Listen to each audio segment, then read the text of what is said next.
Dalam unggahan terbarunya, Salsa Erwina menyampaikan hal yang tak terduga, kalau sampai ada apa-apa dengan diriku dia titipkan perjuangan ini pada kalian, pesan Salsa. Tentu hal ini membuat banyak netizen kaget, karena sebelumnya keluarga Salsa di Indonesia sempat mendapat intimidasi dari pihak-pihak yang diduga marah dengan kata-kata Salsa yang keras. Teman, aku mengucapkan terima kasih banyak atas dukungan dari kalian dan kekhawatiran kalian untuk selalu ngecek apakah aku baik-baik aja, apakah aku aman.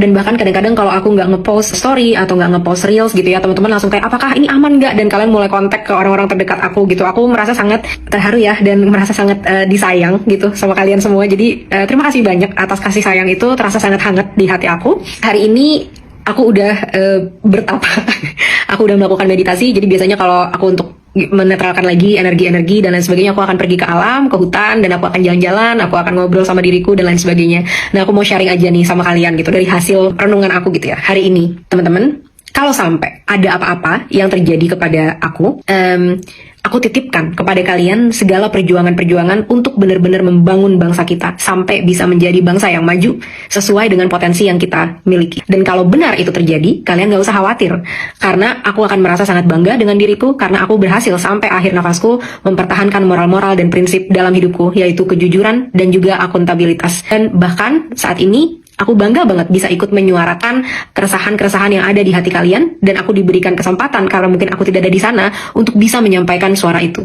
Dan aku rasa semua energi yang aku punya sehingga aku bisa berbicara sangat lantang, itu semua adalah hasil dari doa dan energi yang kalian kirimkan kepada aku. Tapi juga, walaupun aku sudah tahu apa kesimpulannya, aku sudah juga mengambil rencana-rencana dan strategi pastinya untuk mengamankan diriku dan keluargaku juga. Kita cuma bisa berusaha, tapi hasilnya kita serahkan lagi ke yang lebih berkuasa.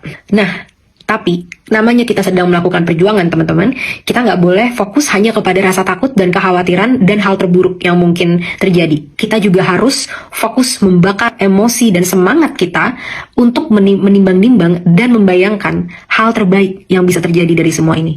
Sudah banyak pencapaian kita sampai saat ini, teman-teman. Pencapaian pertama, kita sudah berhasil membongkar bagaimana kebobrokan yang ada di pemerintah kita.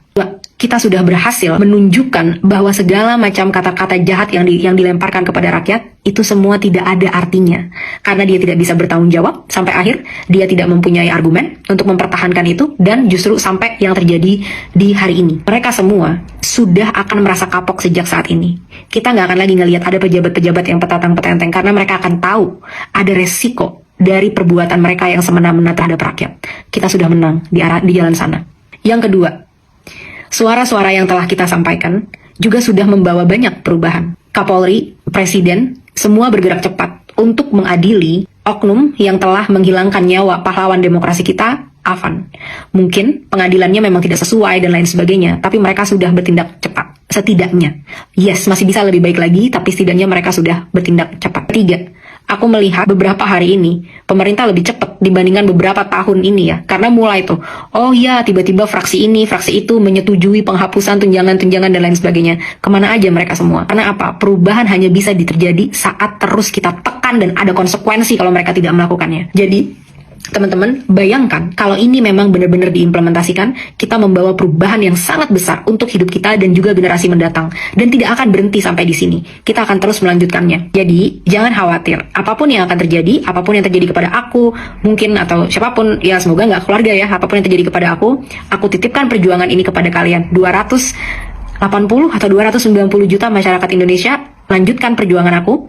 Dan jangan pernah kita jadi lagi generasi-generasi yang mau melakukan praktek korupsi, yang mau merampok rakyat, yang gila hormat, yang arogan, yang budayanya sangat feodal dan selalu minta dihormati. Kita putus mata rantai budaya bobrok yang sudah menghancurkan negara kita ini. Bersama-sama kita bisa, dan kita fokus terhadap apa yang mungkin kita bisa capai bersama-sama. Terus kita tuntut, teman-teman, 12 tuntutan kita sebelum 5 September tengah malam.